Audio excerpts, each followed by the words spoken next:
When the Royal Shakespeare Company unveiled its boldest announcement of the season, a fresh production of Macbeth, the theater world collectively leaned forward. But when the casting news broke, jaws dropped. Sam Heughan would step into the tortured crown of Macbeth, and Leah Williams would embody the formidable Lady Macbeth. It wasn't just theater news anymore, it was front-page culture. Sam, already riding the crest of international fame thanks to Outlander, brought with him legions of devoted fans eager to see him outside television. Leah, a titan of the stage, had built a reputation for performances laced with sharp intelligence and raw emotional power. Together, they weren't simply promising another Shakespeare staging, they were promising an event, a cultural moment. Ticket sales erupted within hours. Journalists scrambled for interviews. The buzz was relentless. This Macbeth wasn't destined to be merely good. It was bound to be unforgettable. For actors, Macbeth is Everest the peak that tests body, mind, and soul. The role requires physical endurance, volcanic emotion, and the delicate art of playing both kingly grandeur and the cracked paranoia of a man spiraling toward doom. The RSC's vision this season was stark minimalism. No towering castle walls, no ornate pageantry. Just the actors, the words, and the shadow of fate. Every pause, every flicker of hesitation, every glance would be magnified tenfold. For Sam Heughan, it was a chance to silence critics who dismissed him as just a television star.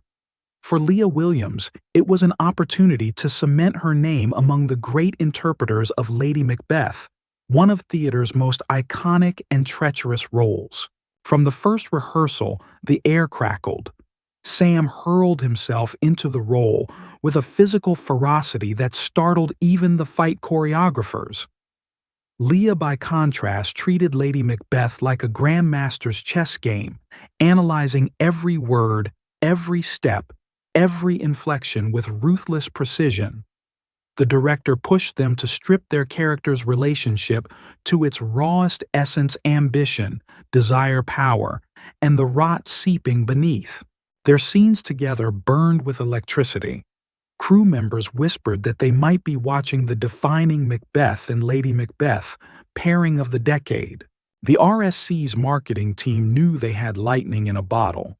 They released sweat-soaked rehearsal stills of Sam's muscles, taut eyes blazing. Leah's piercing gaze fixed on him in an unbreakable lock.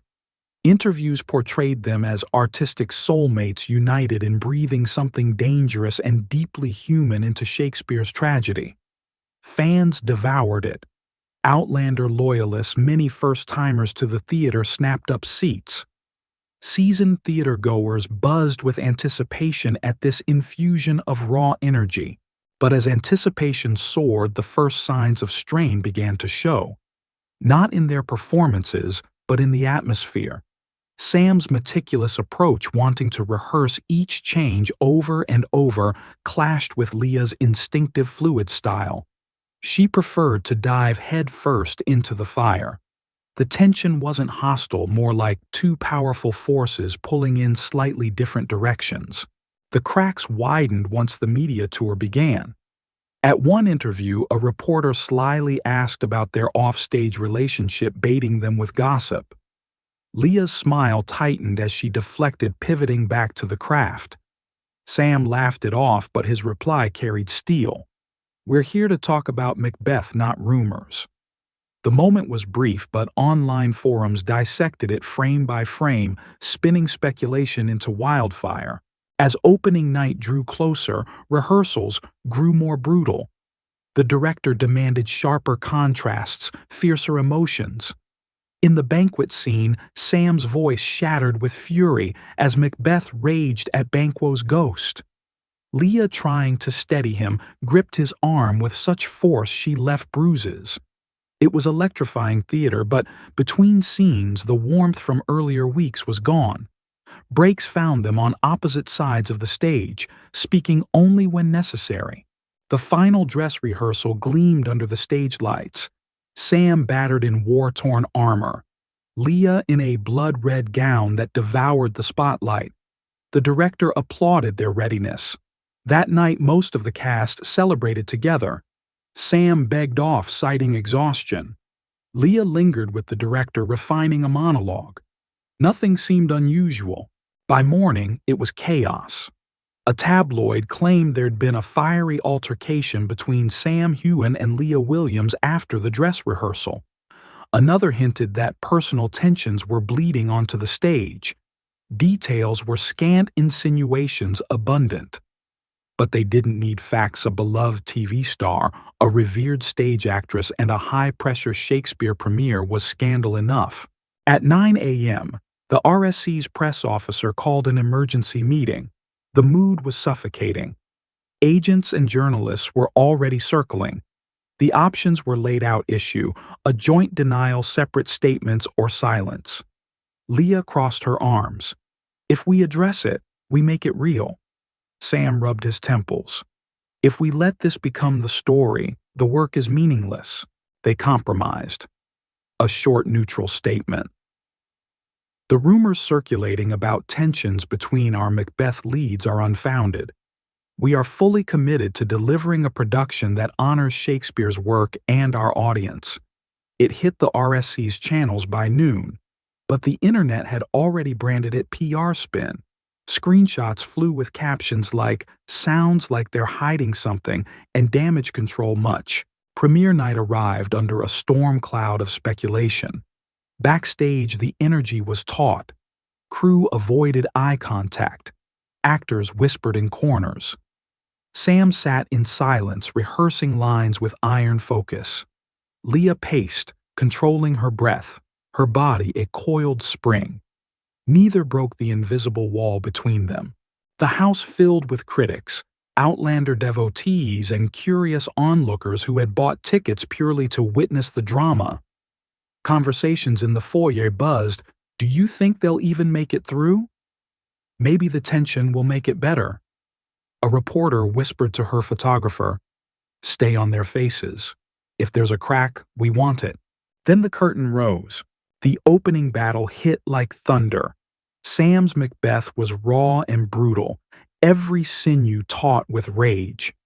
Leah's entrance drew a ripple of recognition, not just for Lady Macbeth, but for the woman caught in a week-long media storm.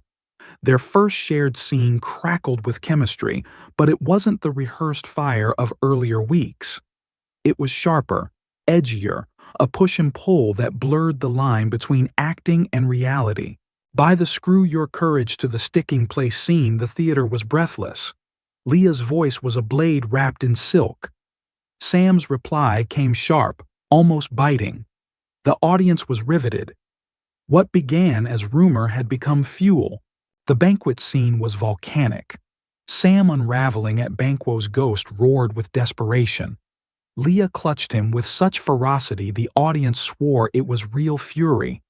When the scene ended, applause crashed like a wave, but whispers surged again. After the curtain call, the ovation roared on for nearly 2 minutes. Critics scribbled frantically. Fans screamed. But backstage was quieter. Sam slumped towel over his head. Leah leaned against the wall, catching her breath. Their eyes met, not in friendship, but in mutual acknowledgement. "We did it," she murmured. "Yeah," he said. "We did." By morning, the reviews rolled in. The Guardian. A Macbeth seething with danger. Heughan and Williams burned together on stage. The Times. A volatile chemistry that mirrors ambition and suspicion itself. Some hinted at off-stage drama fueling the fire, but most hailed the artistry, exactly what the RSC had prayed for. Within a week, the online frenzy faded. The run sold out. Talks of a West End transfer grew louder. Sam and Leah never addressed the rumors again. They didn't have to. The work had spoken louder. One night after a performance, Sam lingered in the empty theater. Leah joined him, the echo of silence surrounding them. "You know," she said softly, "Shakespeare understood this better than anyone. Half his tragedies are about what people think they know." Sam allowed a faint smile. "And the other half," he said, "about what they'll never know." They sat together in the quiet, staring at the empty stage. Kings had risen there. Queens had plotted there. And somewhere between the lines of Shakespeare's play, their own story had been written not in scripts, but in whispers. In Macbeth, suspicion is poison seeping into the soul and corroding everything it touches. In real life, a rumor can do the same. But on that opening night, Sam Hoogan and Leah Williams proved one enduring truth when the curtain rises. The only reality that matters is the one the audience sees.